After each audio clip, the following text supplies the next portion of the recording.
మన డబ్బును చూసి ఎవరూ ప్రేమించరు, కానీ మన ప్రేమను వ్యక్తం చేయాలంటే డబ్బు కావాలి కదా. రాఖీ కట్టడానికి వచ్చిన చెల్లెళ్ళు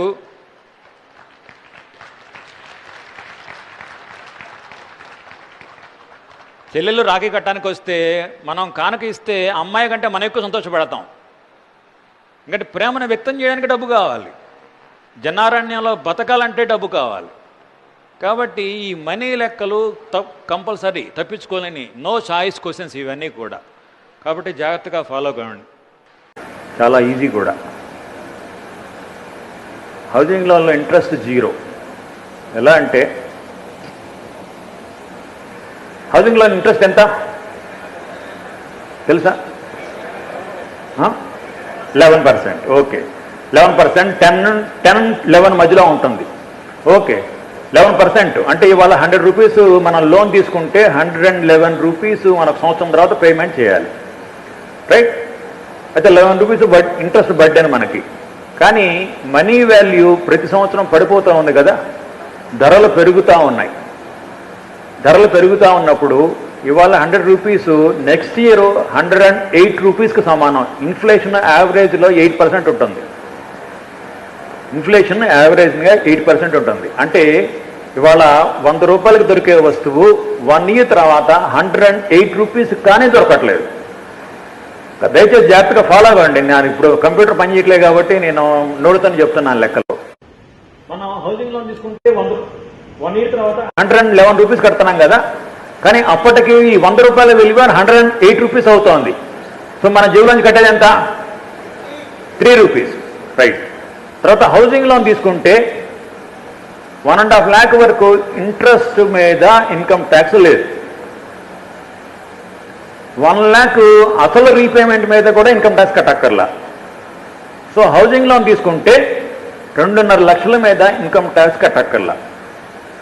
మీరు ఇన్కమ్ ట్యాక్స్ బ్రాకెట్ 20%లో ఉన్నా కూడా దాదాపు 5% చొప్పున ఇన్కమ్ ట్యాక్స్ సేవ్ అవుతుంది. 100కి 5 రూపాయల చొప్పున సేవ్ అవుతుంది. కానీ మనం కట్టింది ఎంత జేబులోంచి? 3 రూపీస్. ఇన్కమ్ ట్యాక్స్ రూపంలో 5 రూపాయలు 3 రూపాయలు లేకపోతే సేవ్ అవుతున్నాయి. మన జేబులోంచి కట్టింది ఎంత? 0 కంటే తక్కువే కదా. కాబట్టి హౌసింగ్ లోన్ తీసుకొని మీ సొంత డబ్బులు ఉన్నా కూడా హౌసింగ్ లోన్ తీసుకొని ఇల్లు కట్టడం మంచిది. కాబట్టి ఇంటి కల నిజం చేసుకోవడం చాలా ఈజీ. అయితే మీరు ఇంటి కల నిజం చేసుకోవాలంటే హౌసింగ్ లోన్కి మార్జిన్ మనీ ఏర్పాటు చేసుకోవాలి.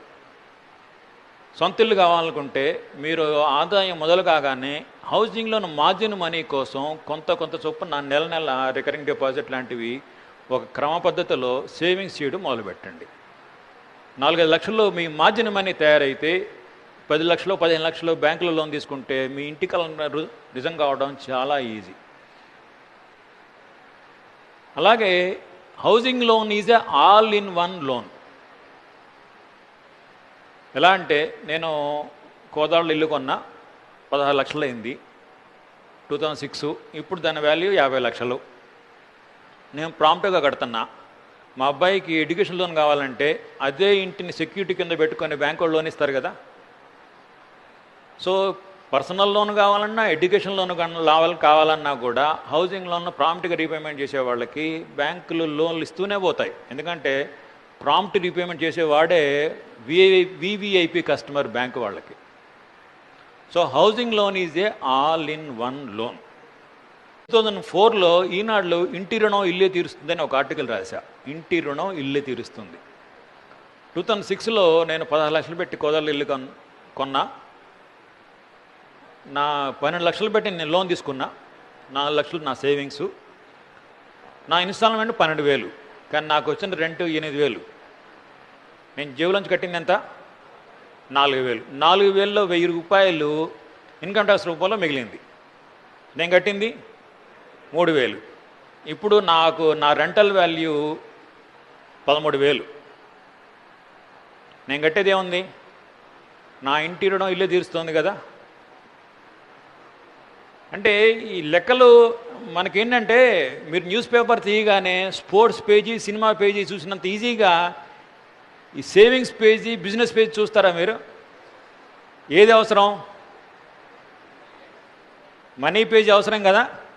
కాబట్టి ఈ నా లెక్కల్లో కొంచెం ఆసక్తికరంగా ఉన్నా లేకపోయినా జాగ్రత్తగా వినండి, ఎందుకంటే ధనమూలం ఇదని జగత్తే కదా.